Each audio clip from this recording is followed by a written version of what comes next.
Every morning you wake up, I'll be there. Shh. Every night at dinner, I'll be there. Every birthday party, I'll be there. Every Christmas, I'll be there. Year after year after year, we will grow old together. Hello friends, നമ്മുടെ ചാനലിലേക്ക് എല്ലാവർക്കും ഒരിക്കൽ കൂടി സ്വാഗതം. നമ്മളെല്ലാവരും English സിനിമകൾ കാണാറുണ്ടാവും അല്ലേ? പക്ഷെ ആ സിനിമയിലെ ഡയലോഗുകൾ അതേ വേഗതയിൽ നമുക്ക് മനസ്സിലാക്കാൻ പറ്റാറുണ്ടോ? ഇല്ലല്ലേ? എങ്കിൽ ഇന്ന് നമ്മൾ സംസാരിക്കാൻ പോകുന്നത് 2017 പുറത്തിറങ്ങിയ ദ ബോസ് ബേബി എന്ന ഇംഗ്ലീഷ് ആനിമേഷൻ മൂവിയെ കുറിച്ചാണ്. ഇതൊരു മൂവി റിവ്യൂ അല്ലട്ടോ. അപ്പോൾ ഈ വീഡിയോ കാണുന്നതിലൂടെ നിങ്ങൾക്ക് എന്ത് കിട്ടും? ഒന്നാമതായിട്ട് പവർഫുൾ വെക്കാബുലറി. സിനിമയിലെ ഡയലോഗുകളിലൂടെ നിങ്ങളുടെ വെക്കാബുലറി നമുക്ക് അടുത്ത ലെവലിലേക്ക് എത്തിക്കാൻ പറ്റും. അതിലെ ഓരോ വേർഡ്സിൻ്റെയും അർത്ഥം നമ്മൾ വ്യക്തമായിട്ട് പറയുന്നുണ്ട്. രണ്ടാമതായിട്ട് റിയൽ ലൈഫ് ഉദാഹരണങ്ങൾ. അർത്ഥം മാത്രം പറഞ്ഞു പോകാതെ ഓരോ വാക്കും നിങ്ങളുടെ നിത്യജീവിതത്തിൽ എവിടെ എങ്ങനെ ഉപയോഗിക്കുന്നു എന്നതിനെക്കുറിച്ചും നമ്മൾ വ്യക്തമായ ഉദാഹരണങ്ങളിലൂടെ കടന്നു പോകുന്നുണ്ട്. മൂന്നാമതായിട്ട് നിങ്ങൾക്ക് നല്ല കോൺഫിഡൻസ് കിട്ടും.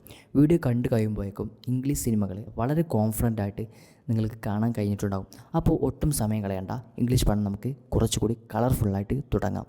Let's go. Every morning you wake up, I'll be there. Shh. Every night at dinner, I'll be there. Every birthday party, I'll be there. Every Christmas, I'll be there. I will be there. എന്താ അപ്പം അതിൻ്റെ അർത്ഥം? I will be there എന്ന് പറഞ്ഞാൽ ഞാൻ അവിടെ ഉണ്ടാകും. അപ്പം യഥാർത്ഥത്തിൽ ഈ ബി എന്നതിന് ഉണ്ടാകും എന്നർത്ഥമുണ്ടോ? യെസ്, ഉണ്ട്. ഐ വിൽ ബി ദർ, ഞാൻ അവിടെ ഉണ്ടാകും എന്നർത്ഥമുണ്ട്. I will be with you, ഞാൻ നിൻ്റെ കൂടെ ഉണ്ടാകും. I will be at home എന്ന് പറഞ്ഞാൽ ഞാൻ വീട്ടിലുണ്ടാകും എന്നർത്ഥം. എങ്കിൽ ബി എന്ന എനിക്ക് ആകുക എന്നർത്ഥമുണ്ട്. ഉദാഹരണം പറയുകയാണെങ്കിൽ I want to be a doctor, ഞാൻ ഒരു ഡോക്ടർ ആകാൻ ആഗ്രഹിക്കുന്നു. ടു ബി എന്ന് പറഞ്ഞാൽ ആകാൻ ആഗ്രഹിക്കുന്നു. ബി ഹാപ്പി, സന്തോഷമായിരിക്കും എന്നൊക്കെ അർത്ഥം വരുന്നുണ്ട്. അപ്പോൾ ബി എന്നെനിക്ക് ഉണ്ടാകും എന്നും അർത്ഥമുണ്ടെന്ന് മനസ്സിലായില്ലേ? അപ്പോൾ ഐ വിൽ ബി ദർ എന്ന് പറഞ്ഞാൽ ഞാൻ അവിടെ ഉണ്ടാകും എന്നർത്ഥം. Okay, Year after year after year, we will grow old together. V will grow old together. എന്താണ്? ആദ്യമായിട്ട് ഞാൻ ഒരു കാര്യം ചോദിക്കട്ടെ, എന്താണ് ഈ ഗ്രോ എന്നതിൻ്റെ അർത്ഥം? നിങ്ങൾക്ക് വളരുക എന്നായിരിക്കും നിങ്ങൾ പഠിച്ച ഗ്രോ എന്നതിൻ്റെ അർത്ഥം. ഓക്കെ, അതിൽ നമുക്ക് ചെറിയൊരു കൺഫ്യൂഷൻ ഉണ്ട്. എനിക്ക് ചിലതൊക്കെ പറയാനുണ്ട് നിങ്ങളോട്. അതിനു മുമ്പ് നമുക്ക് ഈ we will grow old together എന്നതിനെ 3 ഭാഗങ്ങളായി തിരിക്കാം. 1 we, 2 will grow, 3 old together. ഇവിടെ നമ്മൾ ഈ വി എന്നതിനെയാണ് സബ്ജക്റ്റ് എന്ന് പറയുന്നത്. അതായത് ആരെക്കുറിച്ചാണോ പറയുന്നത് അവരെയാണ് ഈ സബ്ജക്റ്റ് എന്ന് പറയുന്നത്. ഇനി വിൽ ഗ്രോ, രണ്ടാമത്തെ പാർട്ട് വിൽ ഗ്രോ.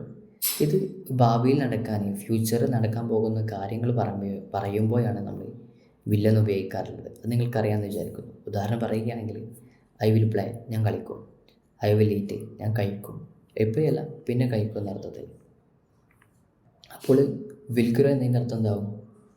ഗ്രോ എന്ന് പറഞ്ഞാൽ വളരുന്നല്ലേ. വിൽ ഗ്രോ എന്നാൽ വളരും. വി വിൽ ഗ്രോ എന്ന് പറഞ്ഞാൽ നമ്മൾ വളരും. ഓക്കെ, എങ്കിലും ഇവിടെ നമ്മൾ വളരും എന്നർത്ഥം വെക്കും ചില സമയങ്ങളിൽ, അല്ലെങ്കിൽ ആകും എന്നർത്ഥം വെക്കും. അതായത് ഗ്രോ എന്നെനിക്ക് 2 തരത്തിലാണ് അർത്ഥം വരുന്നത്. ഒന്നാമത്തെ അർത്ഥം എന്നുള്ളത് സൈസ്, ഹൈറ്റ്. സൈസ്, ഹൈറ്റൊക്കെ വളരുകയാണെങ്കിൽ അതിന് നമ്മൾ ഗ്രോ, അവിടെ നമ്മൾ വളരുക എന്നർത്ഥമൊക്കെയാണ്. സൈസും ഹൈറ്റും കൂടുകയാണെങ്കിൽ നമ്മൾ വളരുക, ഗ്രോ എന്നർത്ഥം വെച്ചാൽ മതി. ഉദാഹരണം പറയുകയാണെങ്കിൽ ദ ട്രീ ഗ്രോസ് ഫാസ്റ്റ്, മരം വേഗത്തിൽ വളരുന്നു. അതായത് മരത്തിൻ്റെ സൈസ്, ഹൈറ്റ് വളരുന്നുണ്ട്. ദ ബേബി ഈസ് ഗ്രോയിങ്, കുഞ്ഞ് വളരുന്നു. ദ ബേബി അതായത് കുട്ടി, ആ കുഞ്ഞുണ്ടല്ലോ വളരുകയാണ്, അതിൻ്റെ ഹൈറ്റ് വർദ്ധിക്കുകയാണ്. എങ്കിൽ ഇത് ഹൈറ്റിനെയോ സൈസിനോ ബാധിക്കാത്ത കാര്യമാണെങ്കിൽ അവിടെ നമ്മൾ ഗ്രോ ഉപയോഗിക്കുന്നുണ്ടെങ്കിൽ അവിടെ നമ്മൾ വെക്കേണ്ട അർത്ഥം എന്നുള്ളത് വളരുക എന്നല്ല, അത് അതിനനുസരിച്ചാണ്. അതായത് ഇറ്റ്സ് ഗ്രോയിങ് ഡാർക്ക് എന്ന് പറഞ്ഞാൽ ഇരുട്ടാകുന്നു, ഇരുട്ടായിക്കൊണ്ടിരിക്കുന്ന അർത്ഥം. ഐ എം ഗ്രോയിങ് ടയർഡ്, ഞാൻ ക്ഷീണിതനാകുന്നു. ഹീസ് ഗ്രോയിങ് ഓൾഡ്, അവന് പ്രായമായിക്കൊണ്ടിരിക്കുകയാണെന്നർത്ഥം. അതായത് ഇവിടെയൊക്കെ ആയിക്കൊണ്ടിരിക്കുകയാണ്, ആകുന്നു എന്നർത്ഥത്തിലാണ് വരുന്നത്, അല്ലാതെ വളരുന്നു എന്നർത്ഥത്തിലല്ല. അപ്പോൾ സാഹചര്യത്തിനനുസരിച്ച് നമ്മൾ അർത്ഥം മാറ്റി പറയേണ്ടതുണ്ട്.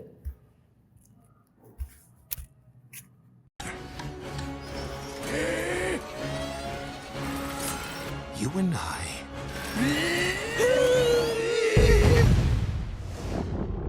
will be brothers.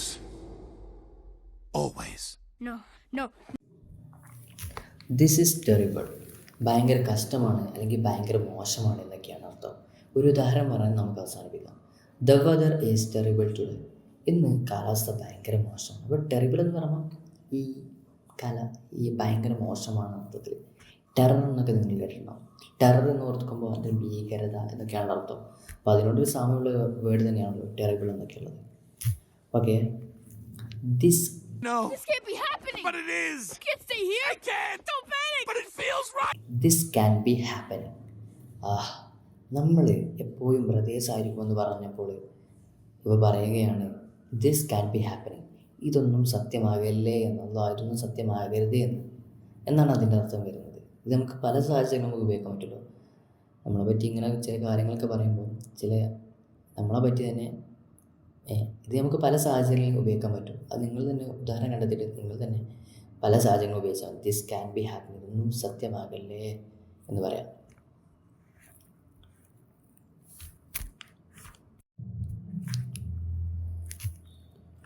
I know, but we have to fix this. We have to make sure you don't get fired. We have to make sure you don't get fired. നിന്നെ ജോലിയിൽ നിന്ന് പുറത്താക്കില്ലെന്ന് നമുക്ക് ആദ്യം ഉറപ്പ് വരുത്തണം. അപ്പോൾ ഈ സെൻറ്റൻസ് എങ്ങനെയാണ് നമ്മൾ അർത്ഥമാക്കേണ്ടത് എന്ന് നോക്കിയാലും, അപ്പോൾ ആദ്യം നമുക്ക് ഇതിനൊരു 4 ഭാഗങ്ങളായി തരംതിരിക്കാം. ഒന്നാമത്തത് we have to, 2 make sure, 3 you don't get, 4 fired. അവിടെ വി ഹാവ് ടു എന്നത് ഒരു നിർബന്ധത്തെ, അതായത് ഈ ഹാവ് ടു എന്ന് വന്നാൽ തന്നെ നമ്മൾ എന്ത് ചെയ്യണം, നമുക്കത് ചെയ്യേണ്ടതുണ്ട്, നമുക്കത് ചെയ്യൽ നിർബന്ധമാണ് എന്നൊരു അർത്ഥം ഇവിടെ വരുന്നുണ്ട്. നമ്മളൊരു കടമയാണ് അർത്ഥത്തിൽ വരുന്നുണ്ട്.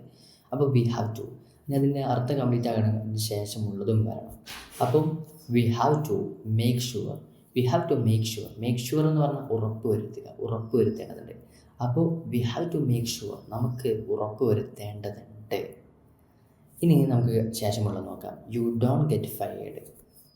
യു ഡോണ്ട് ഗെറ്റ്, നിനക്ക് സംഭവിക്കരുതെന്ന്. എന്ത്? ഫയേർഡ്, അതായത് ജോലിയിൽ നിന്ന് ഫയേർഡ് എന്ന് പറഞ്ഞാൽ ജോലിയിൽ നിന്ന് പുറത്താക്കരുത് എന്ന്.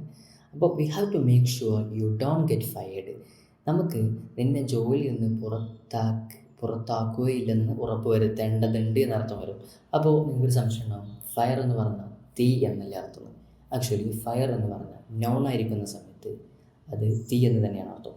എങ്കിൽ അത് വെറുപ്പാകുന്ന സമയത്ത് ജോലിയിൽ നിന്ന് പുറത്താക്കുക എന്ന അർത്ഥത്തിൽ വരുന്നതാണ്.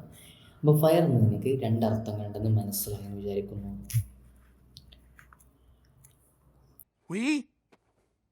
We. I will help you. But just to get rid of you. Deal? But just to get rid of you, deal. ഇവിടെ നോട്ട് ചെയ്യേണ്ട ഒരു ഫ്രൈസൽ വെർബുണ്ട്. ആദ്യം നമുക്ക് അതിനെക്കുറിച്ച് പഠിക്കാം. ഒരു ഉദാഹരണം പറയാം. നിൻ്റെ ചെറിയ അനിയന് നീ പഠിക്കുന്ന സമയത്ത് വന്ന് നിന്നെ ശല്യം ചെയ്യുകയാണ്. അപ്പോൾ അവനോട് പോയി കളിക്കാൻ വേണ്ടി നീ നിൻ്റെ കയ്യിലുള്ള ഒരു ചോക്ലേറ്റ് അവന് കൊടുത്തിട്ട് അവനോട് പറയുകയാണ് ഈ ചോക്ലേറ്റ് തരാം, പക്ഷെ നീ ഇപ്പോൾ ഇവിടെ നിന്ന് പോകണം. അത് നമുക്ക് എങ്ങനെ പറയാം? But just to get rid of you, deal. അപ്പോൾ നമ്മൾ ഈ കഥയിൽ അർത്ഥം വരുന്നത്, ഞാൻ നിന്നെ സഹായിക്കാം, പക്ഷെ അത് നിന്നെ ഒഴിവാക്കാൻ വേണ്ടി മാത്രമായിരിക്കും. Deal, സമ്മതമാണോ? Deal. Here's to never seeing you again. Back at you, baby. Now let's get to work. Come on. Whoa! Slice! No. Ugh, there's nothing here about a new puppy. Aren't you gonna do any work? I'm very busy delegating. He drains it. So what if we find the file in the new puppy? What do we do then? Send in the baby ninjas? Even better. I'm going to write the perfect memo.